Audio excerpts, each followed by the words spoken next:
Just sa... Thank you for coming with us in the show. Narito na po yung aming trofeo mula po sa Guillermo Memorial Award. Guillermo Mendoza Memorial Award. Maraming salamat po. Dahil sa puso, excited na natin hapon dahil bisita ho natin ngayon. Ang isa sa pinakagwapo, pinakamahusay, pinakamayaman at pinaka. Dahil sa puso, please welcome, Paulo Conte.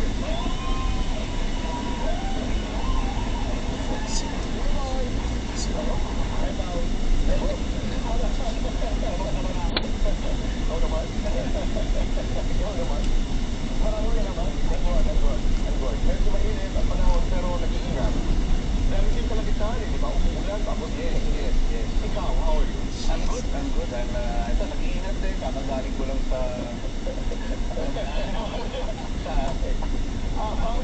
Ganito na tayo.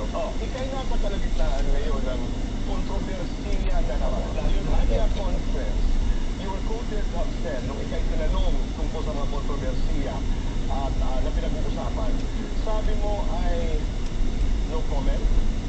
I would like, parang phrase ito, hindi exactly the words, pero I'd like to make this private. Ang aking katanungan, Pao, bakit yun ang sagot mo? Why did you choose to answer that way? I think, dumating na kasi tayo sa point na feeling ko, people think na parang we owe it to everyone to share what's happening to you. And I believe it's not part of my acting craft anymore. So, habang nag-share ka na lalo kang pakikialam. And respeto sa mga tao sa buhay ko, I think it's time na yung mga pribadong bagay na walang kinalaman sa pagkakaarte mo or sa craft mo bilang artista, iipira mo na yun para sa sarili mo. Okay. You are basically talking about ano ang pagbago sa isang public figure katulad mo, katulad ko. Ang tawag ni Ate Bijan ay anak ay ang public property.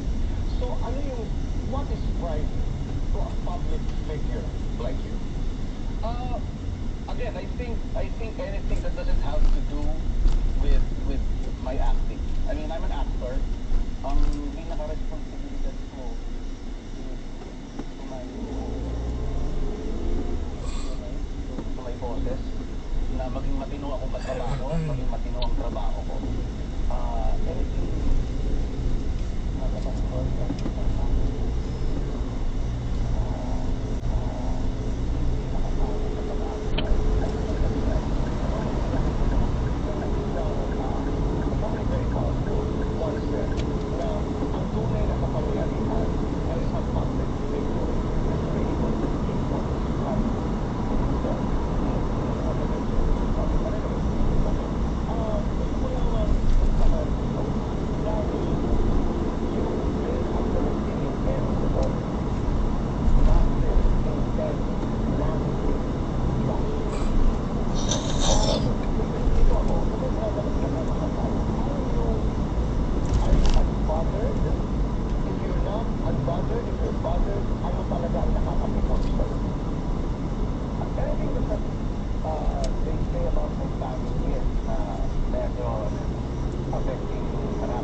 at this point in your life, Annalyn, what do you know for sure about love and relationship?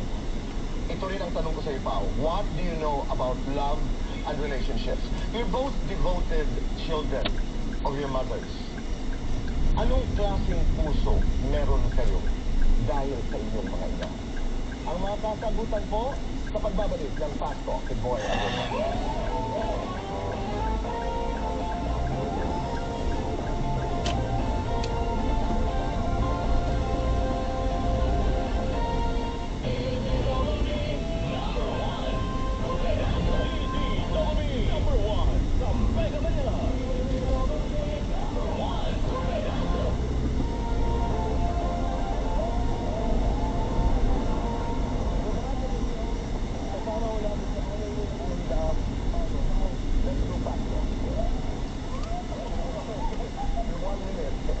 Guwapo macho.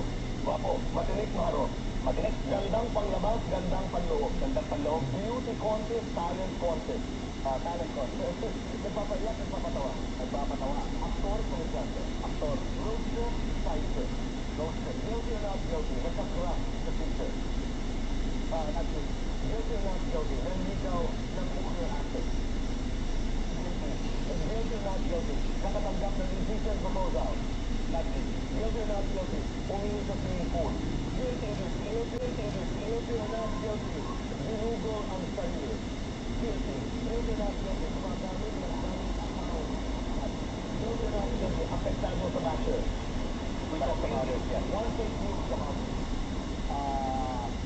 Na masama ako sa one fact about you. Matulungin ako. Best gift na natanggap mo. Respect. Best gift you've given. Marami. Respeto din. Lights on or lights off? Because I know you. Lights on. Happiness or chocolates? Happiness. Best time for happiness with chocolates. 5 a.m. Ang buhay ko ay parang boxing dahil ang dami kong kalaban pero hindi ako sumusuko. The title of your movie again, which opens today, is Pusha Libre. Supportahan po natin. Please watch Pusha Libre. Showing na po, nationwide. Ano ang hindi niyo maintindihan sa pag-ibig at relasyon? Ikaw muna. Alam mo. Ako, ang hirap naman, pag-ibig talaga. Alam mo, hindi ko maintindihan. Bakit siguro mahal natin yung taong hindi naman karapat-dapat? Charot! Ay, naku, kaka-open up na lang tayo. Naku, masyadong malalim. So, ang kasagutan mo ay isang tanong. Yan ang hindi mo maintindihan. Relax ka lang, may pinagdadaanan ka ba? Wala naman. Wala naman. Okay, tanong lang. Kung may pagdadaanan